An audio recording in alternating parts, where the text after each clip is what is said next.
चौधरी बरादरान मुशर्रफ के काबिल एतमाद सियासी मुशीर। लापता अफराद का मसला कब सामने आया, मुशर्रफ की कहानी। मजहर अब्बास का तहलका खेज कॉलम।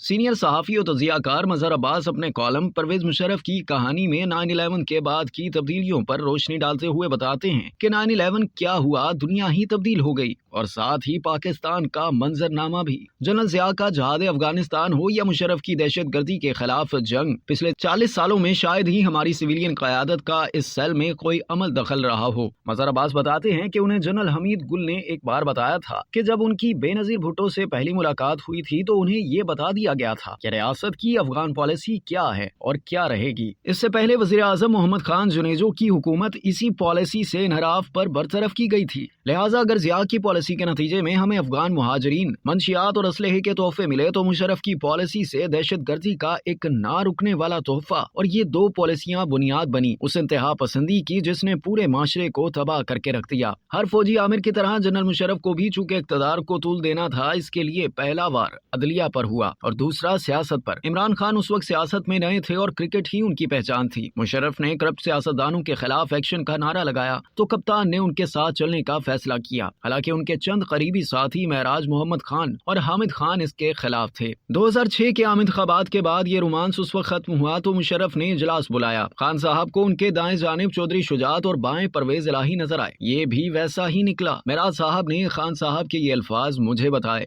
गुजरात के चौधरी बहरहाल मुशर्रफ साहब के काबिल एतमाद सियासी मुशीर रहे। उन 9 सालों में बदकिस्मती से यह गलती मोहतरमा बेनजीर भुट्टो शहीद से भी हुई और एक बार नहीं 2 बार 12 अक्टूबर 1999 के इक़दाम की मशरूत हमायत करके, मगर उन्होंने साथ फौरी इंतखाबात का मुतालबा भी किया। दूसरी बार उन्होंने ज्यादा बड़ी गलती की जब 2007 में उन्होंने NRO ले लिया। हालांकि वो नवाज शरीफ के साथ तारीखी मिसाके जमहूरियत पर दस्तखत कर चुकी थी, लेकिन ये मुआहिदा उन्होंने उस वक्त खत्म कर दिया जब जनरल मुशर्रफ ने उन्हें इलेक्शन से कबल पाकिस्तान न आने का मशवरा दिया। वो 18 अक्टूबर को वापस आई और 27 दिसंबर 2007 को इलेक्शन से कुछ दिनों पहले शहीद कर दी गई। जनरल मुशर्रफ के दौर में दोनों बड़ी जमातों मुस्लिम लीग नून और PPP को तकसीम किया गया और मुस्लिम लीग काफ और PPP पीडीआर बजरिया कौमी एहतसाब ब्यूरो बनवाई गई। पीडीआर तो अपनी मौत आप मर गई, दूसरी बाजवा साहब के तुफैल खान साहब के हवाले की गई, मगर उस वक्त वो तकसीम होकर आधी PTI की हो गई और बाकी जरदारी साहब की। मुशर्रफ साहब ने 2002 में जन्म लेने वाले मजहबी जमातों के इत्तेहाद मुत्तहिदा मजलिस अमल, जिसमें जमात इस्लामी और जमीयत उलमा इस्लाम शामिल थी, के साथ भी एक मुआहिदा किया जिसे लीगल फ्रेमवर्क ऑर्डर का नाम दिया गया। MMA की मदद से मुशर्रफ के इक़दामात को आईनी तहफ़्फ़ुज़ पार्लियामेंट से मिल गया, मगर वो खुद इस वादे से मुनहरिफ हो गए कि दिसंबर 2004 में वो आर्मी चीफ के ओहदे से रिटायर हो जाएंगे। मुशर्रफ दौर में पहली बार लापता अफराद के मसले ने शिद्दत इख्तियार की। बहुत से लोग अमेरिका के हवाले किए गए और बहुत से उनकी एजेंसियां खुद ले गईं, मगर जिस मसले ने सबसे ज्यादा शिद्दत इख्तियार की वो बलोचिस्तान का मामला था। माजी के हुक्मरानों की तरह उन्होंने भी इसका फौजी हल निकालने की कोशिश की, जिससे मामलात पेचीदा और एहसास महरूमी में मजीद इजाफा हुआ। रही सही कसर नवाब भुट्टी के कत्ल ने पूरी कर दी। आज भी उसकी चिंगारियां महसूस की जा रही हैं। जनरल मुशर्रफ ने इक़्तिदार को तूल देने की खातिर 2 मरतबा आइन और 2 मरतबा अदलिया पर हमले किए। 2 चीफ जस्टिस सईदुज़्ज़मान सिद्दीकी और इफ्तिखार मोहम्मद चौधरी उनके अताब का निशाना बने। ये अलग बात है कि चौधरी साहब 2001 में इस बेंच का हिस्सा थे जिसने उनको नजरिया जरूरत दिया। उनके दौर को उनके हामी कुछ बुनियादी रिफॉर्म्स की बिना पर याद रखना चाहते हैं, जिनमें नए बल्दियाती निज़ाम के जरिए इख्तियारात को निचली सतह तक ले जाना, पुलिस ऑर्डर 2002, खवातीन की निशिस्तों में इजाफा,